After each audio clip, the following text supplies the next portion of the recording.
ಓಂ ಶ್ರೀ ಗಣೇಶಾಯ ನಮಃ ಶ್ರೀಮನ್ನಾರಾಯಣೀಯಂ ಓಂ ಶ್ರೀ ಕೃಷ್ಣಾಯ ಪರಬ್ರಹ್ಮಣೇ ನಮಃ ದಶಕಂ 55 ಕಾಲಿಯ ಮರ್ದನ ವರ್ಣನಂ ಕೃಷ್ಣಾಸ್ ಡ್ಯಾನ್ಸ್ ಆನ್ ಕಾಲಿಯಾ ಶ್ಲೋಕ 1 ಅಥವಾರಿಣಿ ಘೋರತರಂ ಫನಿನಂ ಪ್ರತಿವಾರಯಿತುಂ ಕೃತಧೀರ್ಭಗವನ್ ಧೃತಮಾರಿತ ತೀರಗಣೀಪತರುಂ ವಿಷಮಾರುತಶೋಷಿತಪರ್ಣಚಯಂ.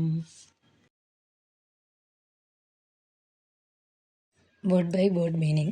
Hey Bhagavan, O Lord. Atha, then. Varini, dwelling in the waters. Ghorataram, very fierce. Faninam, the serpent Kaliya.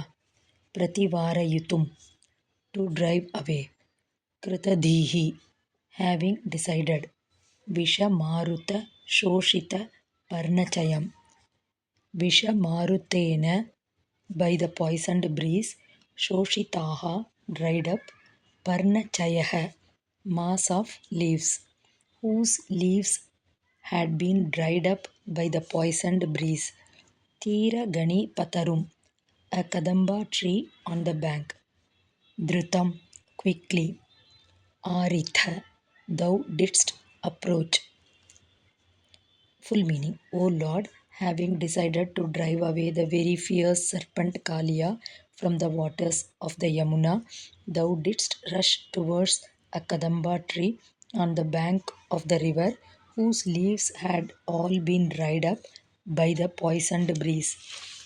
Om Tat Sat.